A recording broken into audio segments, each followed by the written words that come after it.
Alipunja, alichishi, alituta mashikuna, amigos, ¿cómo están? Bienvenidos a Rimari. Aquí tenemos dos expresiones similares. Huyaylagu, huyayyagu.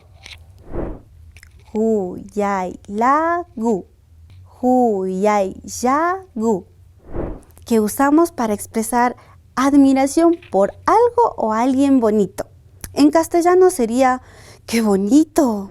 Entro a una joyería para comprarme una hualca y de todas encuentro una que me gusta muchísimo.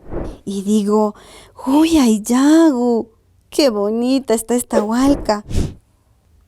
También tenemos chayya y chaygutaya. Chayya, chaygutaya. Decimos chayya cuando ya hemos discutido demasiado. Su equivalente en castellano sería ya basta, ya no más. Por ejemplo, estás discutiendo más de 1 hora con tu hermana. Dile, chayya, ya basta, ya no más. Y decimos chaygutaya para expresar que algo es suficiente de manera cordial. Es decir, ahícito no más, gracias.